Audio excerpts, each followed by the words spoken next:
Hello everyone, welcome back to कुछ भी। आज के इस वीडियो में हम लोग करने वाले हैं house of the dragon season 3 episode number 5 का ब्रेकडाउन। अब अभी राइट नाउ जिस समय मैं ये ब्रेकडाउन रिकॉर्ड कर रहा हूँ उस समय तक ऑफिशियली इस एपिसोड का कोई भी नाम नहीं बताया गया है। अभी इसे एपिसोड 5 करके ही बुलाया जा रहा है। तो अगर आप जिस समय ये ब्रेकडाउन देख रहे हो उस समय कोई ऑफिशियल नाम आ चुका है इस एपिसोड का तो कॉमेंट में जरूर बताना।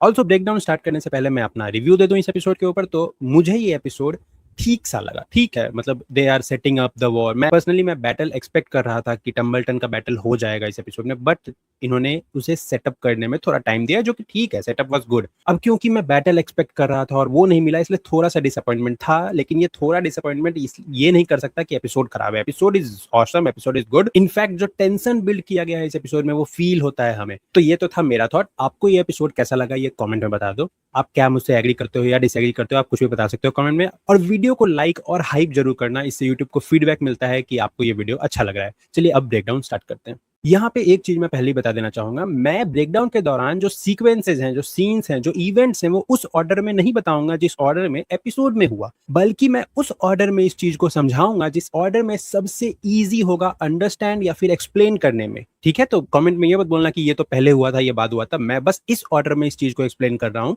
जिससे मुझे एक्सप्लेन करना इजी हो जाए। ठीक है, तो स्टार्ट करते हैं। तो इस एपिसोड में हमें दिखाया जाता है कि जो सविता फ्रे हैं, लेडी सविता फ्रे, वो मिलने आई हैं रेनेरा से। ये है लेडी ऑफ द क्रॉसिंग है और ये मिलने आई है क्योंकि रेनेरा ने इनसे वादा किया था कि अगर ये जो क्रेगन स्टार्क की आर्मी है, नॉर्थ की जो आर्मी थी, उसे आने देंगे किंग्सलैंड की तरफ तो ये उनको कैसल देंगी। लेकिन उल्टा हुआ ये है कि रेनेरा ने क्रॉसिंग का जो कैसल है, मेन कैसल है, वो उनको देने का वादा कर दिया है, जो लोग इसके लिए, रेनेरा के लिए, एगोन को मार के लाएंगे। तो सविता फ्रे इस चीज का विरोध करने के लिए रेनेरा के पास आई है कि ऐसा आप नहीं कर सकती हैं। आप हमारा कैसल देने की जगह एक काम कीजिए, हैरन हॉल का कैसल दे दीजिए। हालांकि रेनेरा जानती है हैरन हॉल के कैसल का इंपॉर्टेंस, इसलिए वो किसी और को नहीं लेने देगी, खासकर वैसे लोग जो पैसे लेके, यानी सेल्सवर्ड्स को तो बिल्कुल भी नहीं। तो रेनेरा इसके लिए मना कर देती है। लेकिन फिर सविता फ्रे ये बोलती है कि एटलीस्ट हमको अपने स्मॉल काउंसिल में जगह दे दो। और हमें दिखता है आगे कि ये सविता फ्रे को स्मॉल काउंसिल में जगह मिल चुका है। अब वो क्या बनी है, मास्टर ऑफ क्या है, लेकिन ये तो हमें नहीं मालूम। लेकिन इतना मालूम है कि अब वो स्मॉल काउंसिल का मेंबर है। इसके बाद हमें स्मॉल काउंसिल की एक मीटिंग दिखाई जाती है। अब ये मीटिंग इंपॉर्टेंट इसलिए है क्योंकि इस एपिसोड में हुए सारे इवेंट्स, सारे अलग अलग डायरेक्शन में, अलग अलग जगह पे हुए इवेंट्स इसी मीटिंग रूम से कनेक्टेड हैं। कैसे कनेक्टेड है ये मैं इस ब्रेकडाउन के दौरान समझाऊंगा। और इसी के साथ हम लोग स्टार्ट करते हैं इस मीटिंग में डिस्कस हो रहे सबसे पहले और सबसे इंपॉर्टेंट चीज पे, विच इज यहाँ आते हैं एडम ऑफ हल और लेडी बेला। और वो लोग काउंसिल को ये बता रहे होते हैं कि उन्होंने वेगार के पैरों के निशान वेस्ट की ओर जाते हुए देखे। इनफैक्ट ये कहा जा रहा है कि वेस्ट में मौजूद एक टाउन जिसका नाम है वेंडिस टाउन, उस जगह पे वेगार को देखा गया है उड़ते। अब इन लोगों को ये लग रहा है कि जो वेगार है वो अपने ड्रैगन राइडर एमंड के साथ उड़ रहा है, विच मीन्स इन्हें नहीं मालूम कि एमंड वेगार के साथ नहीं है और वेगार अकेले ही उड़ के कहीं जा रही है। अब रेनेरा को जैसे ही मालूम चलता है कि जो वेगार है वो वेस्ट की ओर जा रही है तो वो और परेशान हो जाती है कि एमंड आखिर करना क्या चाहता है, क्या वो लोग मुझे घेरना चाहते हैं चारों साइड से। और इसीलिए वो एडम को और बेला को ये कहती है कि तुम लोग जाओ वेगार का पीछा करो, पता करो कि आखिर वो लोग करना क्या चाहते हैं। जिसपे एडम ये कहता है कि अभी अभी तो इतने दिन बाद हम लोग उड़ के आए हैं, ना कुछ खाए ना रेस्ट किए, तो प्लीज हमें थोड़ा रेस्ट करने दीजिए। रेनेरा मान भी जाती है कि चलो ठीक है, तुम लोग थके हुए तो ऑलरेडी कुछ कर नहीं पाओगे मेरे लिए। तो वो डेमन की तरफ इशारा करती है कि मैं डेमन को भेजूंगी। लेकिन डेमन अभी अपना एक प्रॉब्लम लेके बैठा हुआ है। वो क्या प्रॉब्लम है वो अभी हम लोग आगे डिस्कस करेंगे, लेकिन वो कह देता है कि मैं नहीं जाऊंगा। और बेला ये बोलती है कि हाँ मैं रेडी हूँ, मैं कोई थकी वकी नहीं हूँ, मैं जाने को रेडी हूँ। और हमें मालूम चलता है कि ये दोनों को भेज दिया गया है ट्राइडेंट। ये दोनों अपना ड्रैगन लेके पहुंच चुके हैं ट्राइडेंट, और यहाँ इनको वही वेगार का फुटप्रिंट मिल रहा है। और ये लोग देख रहे हैं कि ये 2 दिन पुराना है, वेगार क्यों उधर गया है, क्या गया। इस पूरे सीक्वेंस में बेला हमें ये बताती है कि आखिर क्यों वो इतना डेस्परेट है रेनेरा की हेल्प करने के लिए। वो जेसेरेस की मौत का वजह खुद को मानने लगी है। उसको लगता है कि उसके कारण जेसेरेस की मौत हुई। वो उन्होंने फैसला लिया कि वो लोग वॉर में जाएंगे, जीतेंगे, अपनी क्वीन के लिए कुछ करके दिखाएंगे, लेकिन सब कुछ उल्टा पड़ गया। और इसीलिए वो अपने आप को बोझ मानने लगी है। उसे लगता है कि उसका कुछ नहीं होने वाला, सून उसको किसी ओल्डर, किसी लॉर्ड से शादी करवा दिया जाएगा जो कि रेनेरा को उसके बदले में गोल्ड देगा और उसकी लाइफ बर्बाद हो जाएगी। इसलिए वो अपने आप को साबित करना चाहती है इस पूरे बैटल में आके, इस पूरे जगह रेनेरा की हेल्प करके। यहाँ पे हमें एडम और बेला की केमिस्ट्री हिंट की जा रही है। हमें यह दिखाया जा रहा है कि कैसे एडम जो है वो बेला की तरफ अट्रैक्टेड है। और वो कहता है कि अगर तुम्हारी शादी कहीं हो जाएगी तो मैं आऊंगा, मैं तुम्हें ढूंढ लूंगा और मैं तुम्हें उड़ा के ले जाऊंगा। लेकिन खैर वो सब तो बहुत बात की बात है। अभी ये लोग आए थे वेगार और एमन को ढूंढने। अब इनको नहीं मालूम ना वेगार कहाँ है ना एमन कहाँ है। हमें भी नहीं मालूम कि वेगार कहाँ है, लेकिन हमें ये दिखाया जाता है कि एमंड कहाँ है। हमें हैरेनहॉल का एक सीन दिखाया जाता है जहाँ कुछ लोग आए हैं एमंड को ढूंढते ढूंढते, क्योंकि क्वीन ने एमंड के ऊपर बाउंटी रख दिया है। तो अब ऑब्वियस बात है कि सारे जितने भी सेल्स वर्ड्स हैं वो आएंगे हैरेनहॉल में ढूंढने एमंड को कि कहाँ गया, या तो पता लगाने की यहाँ के बाद वो कहाँ गया, और ताकि उसे वो मार पाए। अब ये 3 लोग आते हैं, लेकिन वहां पे आ जाती है एलिस रिवर्स। वो हैरेनहॉल की जो खौफनाक भूतिया स्टोरीज हैं वो बताती है कि कैसे हैरेनहॉल सबसे पहले तो वेयरवुड ट्री के लकड़ियों को काट के उसको बनाया गया, सबसे पहला कर्ज तो वही है। जिसके बाद यहाँ मौजूद जितने भी लोग थे, जितने भी लोगों मजदूरों ने इस कैसल को बनाया, उन सभी को हैरन द क्रूएल ने इसी हैरन हॉल कैसल के तहखाने में चेन से बांध दिया था सारे लोगों को, और वो सारे लोग यहीं मारे गए थे। और तब से ही हैरन हॉल का कर्ज हमेशा से चलते आया है। अब इतना सुन के ये सारे लोग तो यहाँ से भाग जाते हैं, लेकिन इसके बाद हमें दिखाया जाता है कि यहाँ मौजूद है एमंड। एमंड यहाँ तब से अपने आप को रिकवर करने की कोशिश कर रहा है उस चोट से जो इसे पहले दिन हैरेनहॉल आने के बाद लगी थी। अब इस चोट से ये रिकवर तो कर रहा है, लेकिन साथ ही ये जूझ रहा है उस प्रॉब्लम से जो डेमन भी हैरेनहॉल आके जूझा था, विच मीन्स की नाइटमेयर, जो ड्रीम्स यहाँ आते हैं। एमंड को भी ड्रीम्स आ रहा है, और इस ड्रीम्स के कारण, इन सारे ड्रीम्स के कारण ये बहुत ही ज्यादा वल्नरेबल हो चुका है। हमें दिखता है पहली बार कि कैसे एमंड बहुत ही ज्यादा डरा हुआ है। हम लोगों ने एमंड को पिछले 2.5 सीजन में ऐसा करते कभी नहीं देखा जिस तरह से वो यहाँ कर रहा था। वो नियर टू क्राई था, मतलब लगभग वो रो ही दिया था। और इनफैक्ट वो अपना वर्नरेबिलिटी, अपना डर शेयर करता है लेडी एलिस के साथ, और एलिस के बाहों में लिपट जाता है। वो उसको मदरली फीलिंग लेने की कोशिश करता है, क्योंकि उसे और कभी मिला नहीं ये चीज। और सिर्फ इतना ही नहीं, ये ड्रीम्स उसे एक दिन नहीं आता, हमें अगला दिन भी दिखाया जाता है कि सिमिलरली वो फिर से बेड से उठता है, फिर से उसी तरह का ड्रीम आ रहा है उसे। इस बार वो उठ के कमरे से बाहर भी जाता है, लेकिन उसे मालूम चलता है कि वो सही में हैरेनहॉल में कैप्टन रेनेरा ने किंग्स लैंडिंग ले लिया, उसके हाथ से सब कुछ जा चुका है, उसकी वेगार वहां से जा चुकी है। और एमंड ऐसा मानता है कि वेगार के बिना वो कुछ भी नहीं है। अगेन हमें मालूम चलता है कि कितना एमंड कमजोर हो चुका है, वो खुद पे हार मान चुका है। और इस समय वो एलिस से एक बात कहता है कि उसे ऐसा लगता था कि उसकी माँ उसे कभी प्यार नहीं करती थी। उसकी माँ एलिसन ने हमेशा एगोन का पक्ष लिया, हर चीज उसे उससे ज्यादा मिली। जबकि एमंड अपने भाई को भगवान की तरह पूजता था, वो अपने बड़े भाई से बहुत प्यार करता था, लेकिन बदले में उसके बड़े भाई ने हमेशा उसे धोखा ही दिया, और एलिसन ने कभी उसे माँ वाला प्यार नहीं दिया। अब ये सब कह के फिर से वो एलिस रिवर के बाहों में लिपट के रोने लग जाता है। इसके बाद हमें दिखता है कि कुछ लोग फिर से आए हैं हैरेनहॉल, अगेन वही एमंड को मारने, क्योंकि उसके ऊपर बाउंटी है। अब ये सारे लोग आते हैं और एलिस रिवर्स के ऊपर अटैक कर देते हैं, काइंड ऑफ। अब उसे वो मारने ही वाले होते हैं, हावी होने ही वाले होते हैं, कि तभी पीछे से आता है एमंड और एक एक करके वो सारे लोगों को मार देता है। अब हमें यह समझ में आ रहा है कि जो एमंड है और जो एलिस है, इन दोनों ने एक दूसरे की जान एक बार बचा ली है, और ये दोनों एक दूसरे की जो वर्नरेबिलिटी है उसको जान चुके हैं, उसको पूरा कर रहे हैं। और सिर्फ इतना ही नहीं, जिन्होंने बुक्स पढ़ा है उन्हें मालूम है कि इन दोनों के आगे क्या होने वाला है, तो आई गेस सो भी उसी डायरेक्शन में जा रहा है, ये वही चीज हिंट कर रहा है। अब हम लोग एमंड और वेगार के क्या चल रहा है ये तो जान गए। अब हम लोग वापस से चलते हैं स्मॉल काउंसिल की मीटिंग में। दूसरा इंपॉर्टेंट चीज जो वहां डिस्कस हो रहा था वो कहा गया ग्रैंड मास्टर ओरवेल के द्वारा। ग्रैंड मास्टर ओरवेल कहते हैं कि रिवर रन की आर्मी यानी ऑस्कर टली की तरफ से एक रेवन आया है, और उन्होंने कहा है कि उनकी आर्मी को और टाइम लग जाएगा टम्बलटन आने में, क्योंकि उनकी आर्मी को क्रिस्टन कोल की आर्मी के द्वारा इंटरफेयर किया जा रहा है, रोका जा रहा है, परेशान किया जा रहा है। अब ये कैसे किया जा रहा है ये भी हम लोग इस एपिसोड में देखते हैं। हमें दिखाया जाता है एक टूटा हुआ ब्रिज, और इस ब्रिज के उस पार मौजूद है रिवर रन की आर्मी का कैंप।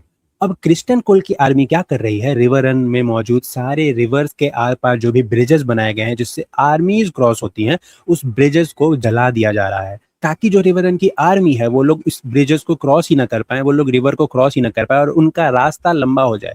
यहाँ पे ऑस्कर टली ये कहता भी है कि इन सभी के कारण हमारा जो टाइम है टम्बलटन पहुंचने का वो बढ़ जाएगा, क्योंकि हमें घूम के जाना होगा, और इनका अगला ठिकाना अब मजबूरन स्टोनी सेप्ट होगा, क्योंकि ये लोग डायरेक्ट यहाँ से नदी क्रॉस नहीं कर पाएंगे। जिसपे रॉड्रिक डस्टिन यानी राउडी लरोइन ऑस्कर टली से ये कहते हैं कि तुम हमें और मुझे और मेरे ग्रे बेयर्ड आर्मी को आगे जाने का मौका दो, मैं क्रिस्टन कोल की आर्मी को उनके भाषा में जवाब दूंगा उनसे आगे जाके। लेकिन अब यहाँ पे क्या होता है डिस्कस ये तो हमें नहीं मालूम, लेकिन हमें बाहर से आवाज आती है कि कुछ हो रहा है, और पूरा जो कैंप था यहाँ आग लगा दिया जाता है क्रिस्टन कोल की आर्मी के द्वारा। वो लोग बिना अपना कवच पहने वहां आते हैं ताकि आवाज ना हो, और धीरे धीरे सारे पूरे कैंप में आग लगा देते हैं।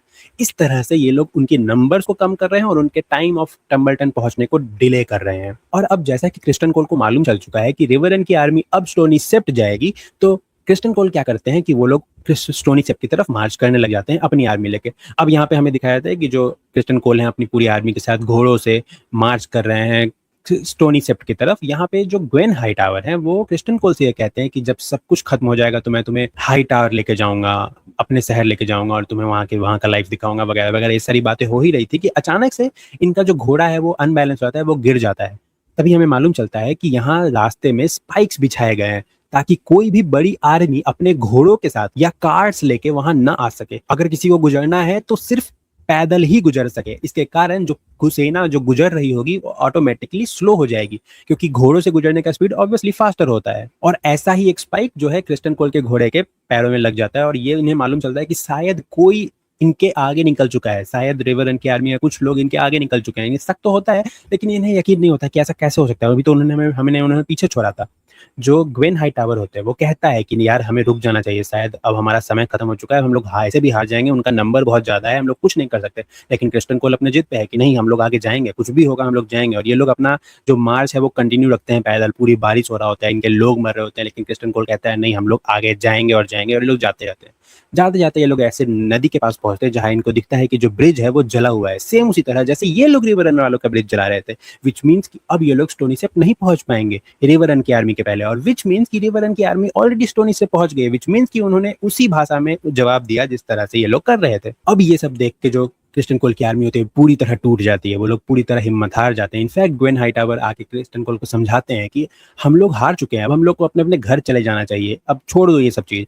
लेकिन क्रिस्टन कोल कहता है कि नहीं, वो एक वॉरियर है और वो वॉरियर की तरह मरेगा, चाहे उसके लिए उसको किसी भी तरह से हारना ही क्यों ना पड़े, वो मरे, लेकिन वो एक मैदान में लड़ते हुए मरना चाहता है। और ये सारा वो करने के बाद अपने सारी आर्मी को वो स्पीच देना स्टार्ट करता है, वो मोनोलॉग बताता है, वो सारे फेथ ऑफ सेवन के जितने भी गॉड्स हैं उनके बारे उनका नाम लेता है, उनके बारे में बताता है कि कैसे वो इनकी हेल्प करने आएंगे अगर वो एक सच्चे योद्धा की तरह लड़ेंगे। और इनके साथ ये लोग अपने आप को तैयार कर रहे हैं अब डायरेक्ट फेस टू फेस रिवरन की आर्मी से लड़ने के लिए। तो ये तो हो गया कि क्रिस्टन कोल की आर्मी और रिवरन का क्या चल रहा है। अब हम लोग वापस से आते हैं अगेन स्मॉल काउंसिल मीटिंग में। अब इस मीटिंग में थर्ड और सबसे ज्यादा इंपॉर्टेंट, इनफैक्ट सबसे ज्यादा प्रॉब्लमेटिक चीज जो डिस्कस किया गया वो था डेमन के द्वारा। डेमन ने बताया कि कल रात गोल्ड क्लोक के 2 सिपाहियों को मार दिया गया है, वो भी बहुत ब्रूटली। अब रैनेरा इस बात पे ध्यान देने को तैयार नहीं है, क्योंकि उसके हिसाब से ज्यादा मेजर प्रॉब्लम एमंड और वेगार है। हालांकि डेमन ये सोचता है कि जो दूर के प्रॉब्लम है वो ज्यादा प्रॉब्लमेटिक नहीं है, क्योंकि हमारे घर के अंदर जो मेन प्रॉब्लम है, विच मीन्स कि गोल्ड क्लोक्स को अगर कुछ हो जाता है या वो हमारे खिलाफ विद्रोह कर देते हैं तो ये ज्यादा प्रॉब्लमेटिक चीज होगा। और इतना कहने के बाद वो कहता है कि चाहे कुछ भी हो जाए, सबसे पहले जो प्रॉब्लम सोल्व किया जाएगा वो है गोल्ड क्लोक्स का प्रॉब्लम। और इतना कहने के बाद वो यहाँ से निकल जाता है, लेकिन उसको जाके रेने रोकती है और वो कहती है कि तुम मेरी बात सुन क्यों नहीं रहे हो। डेमन ये कहता है कि मैं तुम्हारी हर बात सुनूंगा, लेकिन सिर्फ उन्हीं पे काम करूंगा जो मुझे सही लगेगा। रेनेरा कहती है कि फिर मेरे क्वीन होने का क्या फायदा अगर तुम मेरे उन्हीं ऑर्डर्स को मानोगे जो तुम्हें सही लगता है कि तुम्हें मानना चाहिए। ये सारा कन्वर्सेशन चल ही रहा होता है कि डेमन वहां से चला जाता है। डेमन बोलता है कि ये समय डिबेट करने का समय नहीं है, वहां से चला जाता है। और हमें मालूम चलता है कि वो सर लूथर लार्जन के साथ जो शहर है उसका मुआयना ले रहा है, पता करने की कोशिश कर रहा है कि आखिर कल रात में हुआ क्या था वगैरह वगैरह। तभी वहां फिर से शोर मचता है और इनको मालूम चलता है कि 2 और गोल्ड क्लोक्स को मार दिया गया है, फिर से दिन दहाड़े और सिमिलरली ब्रूटल तरीके से। अब मैं उनका बॉडीज तो नहीं दिखा सकता हूँ यूट्यूब पे रिस्ट्रिक्शन के कारण, बट आप जिन्होंने एपिसोड देखा है वो देखा है कि किस तरह से उनकी पूरा इंटेस्टाइन्स निकाल दिया गया है, बहुत ब्रूटली मारा गया है। अब यहाँ पे हमें ये दिखाया जाता है कि इन सब चीज के पीछे है कौन, अंजाम दे रहे हैं। और वो लोग असल में एक पिजन भेजते हैं, एक मैसेज भेजते हैं कि उन्होंने गोल्ड क्लोक को मार दिया। ये मैसेज जाके सीधा पिजन के द्वारा भेजा जाता है और ये मैसेज पहुंचता है टम्बलटन ऑर्मंड के पास। विच मीन्स हमें समझ में आता है कि जो सारा कांड, ये कॉन्स्पिरेसी हो रहा है किंग्स लैंडिंग में गोल्ड क्लोक्स के अगेंस्ट, वो सब ऑर्मंड हाईटावर ही कंट्रोल कर रहा है और करवा रहा है। अब यहाँ पे हमें दिखाया जाता है कि ऑर्मंड हाईटावर और जो डेरॉन है वो बैठे हुए हैं साथ में और ये लोग कोई किसी तरह का कोई गेम खेल रहे हैं। असल में जो गेम ये लोग खेल रहे हैं उसे कहा जाता है साइवास। ये गेम काइंड ऑफ चेस और मोनोपोली का मिक्सचर है। मैं आपको थोड़ा सा रूल समझाता हूँ कि इसमें किया क्या जाता है। इसमें 2 लोग खेलते हैं और दोनों लोग एक एक किंग को रिप्रेजेंट कर रहे होते हैं जो एक दूसरे से लड़ रहे हैं। अब आपको अलाइज बनानी है, कासल्स देने हैं, ट्रेड करके 2 ऐसी सेना तैयार करनी है अलग अलग लॉर्ड्स के साथ अलाइज बना के, और फिर उसके बाद लड़ना है एक दूसरे से। जिसका अलाइज ज्यादा मजबूत वो जीत जाएगा। और इसी के दौरान यहाँ पे बात होती है डॉर्न की। ऑर्मंड है वो बताता है कि कैसे डॉर्न अकेला खड़ा रहा एगोन के खिलाफ, एगोन द कॉन्करर के खिलाफ, जबकि उसकी जो लेडी थी, वहां की जो क्वीन थी, वो एक लेडी थी, एक वुमेन थी। वो बताता है कि कैसे वो ना झुकी नहीं, कैसे उन्होंने कॉन्स्पिरेसी किया। ये सारा जो कि डॉर्न का कॉन्स्पिरेसी था, कैसे डॉर्न और एगोन के बीच में जो कॉन्फ्लिक्ट था, इन सब के बारे में हम लोगों ने बात की है एगोन कॉन्क्वेस्ट वाले वीडियो में। हमारे चैनल पे आपको मिल जाएगा या फिर लिंक कहीं पे आ रहा होगा, आप जाके देख लेना। लेकिन यहाँ पे आगे क्या होता है कि यहाँ पे होता क्या है कि जो डेरॉन है वो एक ऐसा मूव चलता है, वो असल में कॉर्लिस फ्लीट को अपने साइड करता है, अपने अलाई में जोड़ता है। जिसके बाद जो ऑर्मंड है वो इस पूरे मैच को यानी गेम को हार जाता है और वो पूरे गुस्से में आ जाता है, पूरा चेस पीसेज जो पीसेज है उसको गिरा देता है, गेम गिरा देता है। डेरॉन बहुत ज़्यादा डर जाता है, उसे लगता है कि शायद अब मुझ पे सारा गुस्सा निकलने वाला है। वो कहता है कि सॉरी सॉरी गलती से हो गया, शायद मैं तुक्के से जीत गया, हम लोग फिर से गेम स्टार्ट करते हैं। विच मीन्स हमें दिखता है कि जो डेरॉन है वो बहुत ज़्यादा डरता भी है ऑर्मंड से और उसके गुस्से से, हमें लास्ट एपिसोड में ऐसा दिखा था। अब इसके बाद ऑर्मंड उठता है और वो गुस्सा करने की जगह डेरॉन को जाके ये कहता है कि जब कभी भी तुम अपने विक्ट्री के लिए किसी से माफी मत मांगो, अपने जीत के लिए कभी भी पछतावा मत रखो। और वो इनफैक्ट वो खुश हो जाता है और डेमन से, और वो इनफैक्ट वो बताता है कि उसने प्लानिंग कर लिया है कि कैसे वो डेरॉन को किंग बनाएगा। उन्होंने कॉइन्स बनवाए हैं जिसपे डेरॉन का चेहरा छपा हुआ है, और ऑर्मंड ने और भी कई सारी प्लानिंग करना स्टार्ट कर दिया। इनफैक्ट उसने डेरॉन को किंग कह के किंग्स लैंडिंग में कॉन्स्पिरेसी फैलाना शुरू कर दिया है। ऑर्मंड ने ये बातें फैला दी है पूरे किंग्स लैंडिंग में और पूरे वेस्टरोस में कि जो विसरिस का इकलौता जिंदा किंग है, इकलौता जिंदा बेटा है, वो अब किंग बनने आ रहा है किंग्स लैंडिंग। और जितने भी लोग हैं जो ऑर्मंड की हेल्प कर रहे हैं और या फिर ऑर्मंड के एलाइज हैं, उनको ये सारे कॉइन भेज दिए गए हैं सिंबल के तौर पे कि डेरॉन ही असली वारिस है। अब हम लोग किंग्स लैंडिंग में वापस आते हैं। हमें मालूम चलता है कि डेमन ने एक बंदे को पकड़ लिया है जो कि गोल्ड क्लोक्स को मारने के पीछे साजिशकर्ता में था। अब इसे पकड़ने के बाद वो लोग उसे टॉर्चर कर रहे हैं और बात निकलवाने की कोशिश कर रहे हैं। बात इस दौरान इन्हें मालूम चलता है, जो वो आदमी है वो बताता है कि उसके बूट्स में देखो वो उस इंसान का सिंबल है, सिजिल है, क्वाइन है, जो इंसान उनसे ये करवा रहा था। वो कहता है कि ये सब करवा रहे थे किंग डेरॉन टारगेरियन, और यहाँ पे डेमन को मिलता है वही क्वाइन। अब डेमन को सारी बातें पता चल जाती हैं कि असल में इन सब के पीछे ऑर्मंड हाईटावर और डेरन टारगेरियन है। और ये गुस्से में डेमन जाता है रेनेरा के पास, रेनेरा को वो क्वाइन देता है और बोलता है कि देखो सही समय पे हमने उनकी आर्मी को जलाया नहीं, इसलिए अब वो लोग फाइट बैक कर रहे हैं। विच मीन्स कि अब डेमन प्रॉब्लम के जड़ तक तो पहुंच चुका है, समझ गया है कि क्या है, लेकिन अब उसे उसको सोल्व करना है। और यही सब डिस्कस करने के लिए वो जा रहा होता है सिटी वॉल्स के बैरक्स में, जहाँ सर लूथर लार्जेंट लोग रहते थे। हमें एपिसोड 2 में दिखाया गया था कि एलिसेंट वहां जाती है सब मिलने। सिटी वॉच के बैरक में जब ये डेमन जाता है तो दिखता है कि वहां कोई है ही नहीं।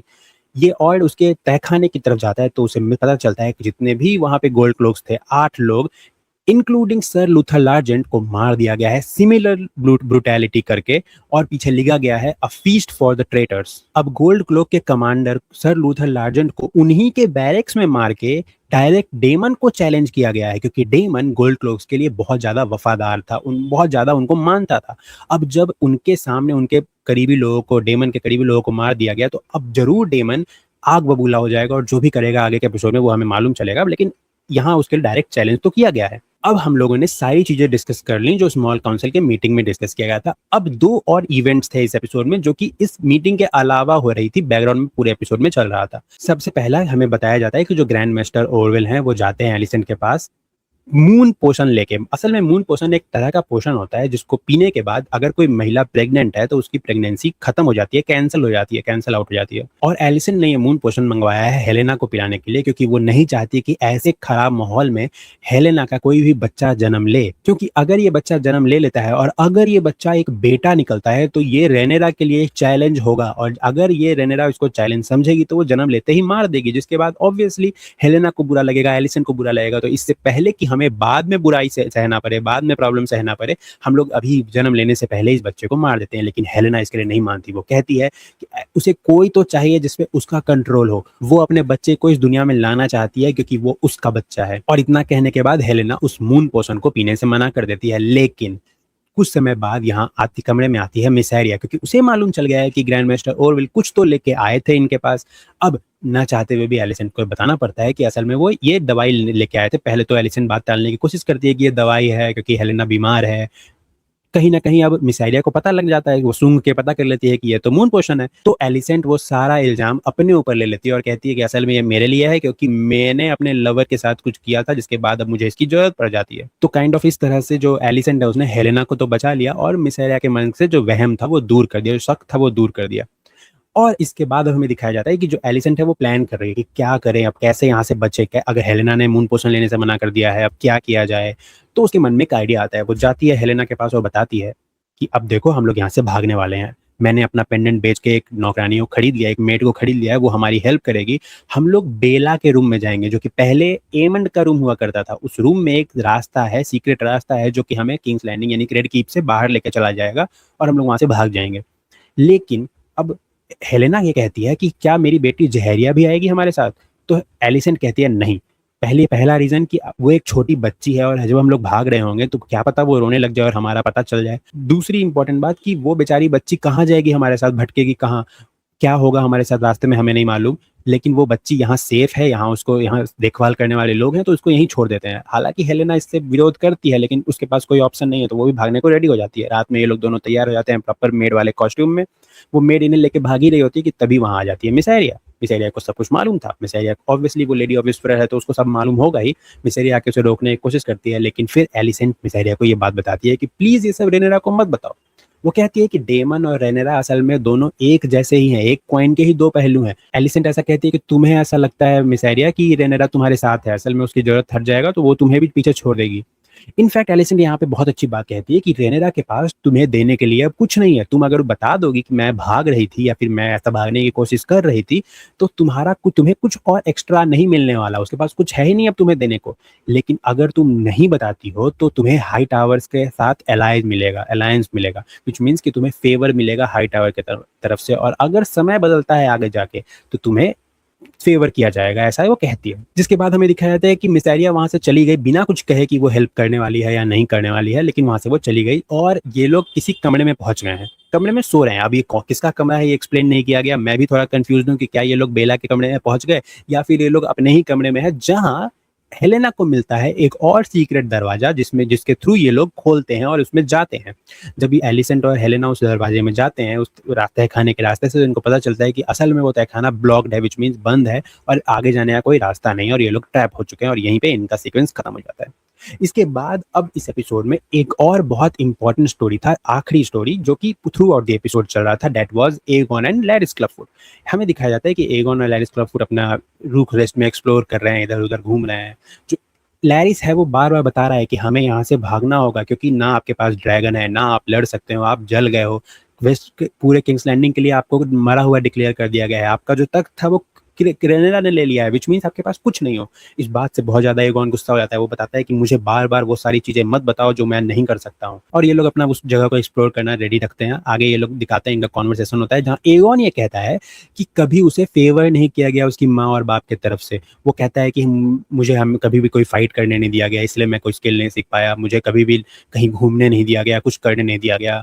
जिसपे जो लैरिस क्लफूड बहुत देर से ये सब सुन रहा होता है, वो तुरंत उस एगोन को चुप करता है। वो कहता है कि तुम्हें बेस्ट ट्रेनर्स दिए गए, बेस्ट ट्यूटर्स दिए गए, बेस्ट कंडीशन दिया गया सब कुछ सीखने का, लेकिन तुमने स्टिल नहीं सीखा। तुम्हारे पास बहुत बढ़िया ड्रैगन था, इतना सुंदर ड्रैगन था जिसका नाम ही सनफायर, उसके सन के ऊपर रखा गया। तो तुम्हारे पास सब कुछ था, तो तुम कंप्लेन तो बिल्कुल भी मत करो। तुम खुद ही एक अच्छे किंग नहीं थे और बिल्कुल भी ज्यादा अच्छे इंसान तो बिल्कुल भी नहीं थे। तो ऐसा सब कुछ कह के रियलिटी चेक दिया जाता है एगोन को, जिसके बाद वो समझ जाता है कि सही में वो एक लूजर है और वो काइंड ऑफ हार मानने लग जाता है। हमें थोड़ा सा यहाँ पे ना एगोन के कैरेक्टर को रिडीम होता हुआ दिखाया जाने वाला है, क्योंकि हमें मालूम है ऑलरेडी जो एगोन का कैरेक्टर है, जो उसका प्रॉपर सब कुछ है, वो गर्त में डूबा हुआ है। तो ये लोग स्टोरी में अब धीरे धीरे इसको रिडीम किया जाएगा एक पॉइंट तक, उसके बाद फिर से वो गर्त में जाना स्टार्ट हो जाएगा। तो राइट नाउ हमें मालूम चलता है कि अब एगोन हार मान चुका है। वो आके कहता है, वापस से लैरिस क्लफूड के बगल में बैठता है और कहता है कि तुम्हारा जो प्लान था ब्रावोस जाने का, उसको कंटिन्यू करो, तुम इससे फायर करो। अब ये लोग इसके आगे कुछ डिस्कस करते कि वहां आ जाता है टाइलैंड लैनिस्टर। जी हाँ, वही टाइलैंड लैनिस्टर जिसे एपिसोड 1 में बैटल ऑफ गैलेट के दौरान सैराको लोहार ने शिप से गिरा दिया था। हमें मालूम है कि वो जिंदा बच चुका है और अब वो यहाँ आ चुका है रूक्स रेस्ट में, और ये इन लोगों से मिलता है। यहाँ आने के बाद वो और लैरिस क्लफूड डिस्कस कर रहे होते हैं कि इनका प्लान क्या है। जो लैरिस है वो बता रहा है कि हम लोग यहाँ से ब्रावोस जाने वाले हैं, वहाँ शांति से रहेंगे जब तक इधर सब कुछ शांत ना हो जाए। जबकि जो टाइलर लैनिस्टर है वो कहता है कि नहीं, इस तरह से तुम लोग भाग रहे हो, उससे बढ़िया है कि तुम लोग कास्टरली रॉक चलो, लैनिस्टर के जो घर है वहाँ चलो और वहां से रूल कराओ एगोन को, वहां से सब कुछ कराओ। अब इन दोनों का आपस में डिबेट चल ही रहा होता है कि बैकग्राउंड में हमें दिखता है कि जो बंदा इस पूरे यहाँ इस जगह का अपने आप को लीडर बोलता था, पिछले एपिसोड में हमने देखा था, वो उसको इन लोगों पे शक होता है। और उसको शक होता है सबसे ज्यादा एगोन के उस झोले पे, उस बैग पे जो हमेशा एगोन अपने साथ लेके चल रहा होता है। अब ये जाता है धीरे धीरे उस बैग को देखने, उस बैग में से निकलता है एगोन का क्राउन। वो लेके क्राउन जैसे ही एगोन को दिखाता है, एगोन बिना समय वेस्ट किए उस बंदे को तुरंत अपने ड्रैगन, सनफायर ड्रैगन के स्केल से मार देता है। और यहाँ पे एपिसोड खत्म हो जाता है। इस एपिसोड में जितनी भी चीजें थी वो यहाँ पे अब खत्म हो जाती हैं। हमें मालूम है कि इस एपिसोड में ड्रैगन डेमन को प्रोवोक किया गया है। इनफैक्ट एगोन का भी अब जर्नी हमें मालूम चल गया, इसने यहाँ के लीडर को मार दिया। अब आगे कुछ जो भी होगा देखा जाएगा। और बैटल ऑफ टम्बलटन को प्रॉपर्ली सेटअप कर दिया गया है, होपफुली नेक्स्ट एपिसोड। और इनफैक्ट जो जिन्होंने एपिसोड पहले ही देख लिया है, प्रीव्यू जिन्हें मिल जाता है बड़े यूट्यूबर्स को, उन्होंने पहले ही कह दिया है कि जो एपिसोड 6 है ये सबसे एपिक एपिसोड है इस पूरे सीजन का अभी तक का। तो होपफुली अगले एपिसोड में हमें बैटल देखने को मिलेगा। हो सकता है बुचर्स बॉल देखने को मिले और टम्बलटन भी देखने को मिले। तो देखते हैं अगले एपिसोड में क्या होता है। मीनवाइल ये था मेरा ब्रेकडाउन इस एपिसोड का। आप ये बताना कि आपको ये एपिसोड कैसा लगा, आप ये भी बताना कि आपको ये ब्रेकडाउन कैसा लगा। अगर आपको ये वीडियो अच्छा लगा तो लाइक करना, बहुत अच्छा लगा तो कमेंट करना, बहुत ज्यादा अच्छा लगा तो प्लीज चैनल को सब्सक्राइब करना और इस वीडियो को हाइप करना। और आप सुपर थैंक्स करके भी हमें सपोर्ट कर सकते हो। आपके द्वारा किए गए सुपर थैंक्स से जो भी पैसे आते हैं उसका हम लोग इस्तेमाल करते हैं इस चैनल पे आने वाले सारे वीडियोस की क्वालिटी को इंक्रीज करने के लिए। अब ये तो था ब्रेकडाउन। अब हम लोग मिलते हैं आज रात इस एपिसोड के डिस्कशन में, जो कि इसी चैनल पे लाइव होगा अनुपम लॉजिक जी के साथ। तो हम लोग वहां मिलते हैं। आप जो भी क्वेश्चन होगा इसके यहाँ कमेंट सेक्शन में पूछ सकते हो या फिर वहां लाइव में आके पूछ सकते हो। थैंक यू सो मच, मिलते हैं रात में।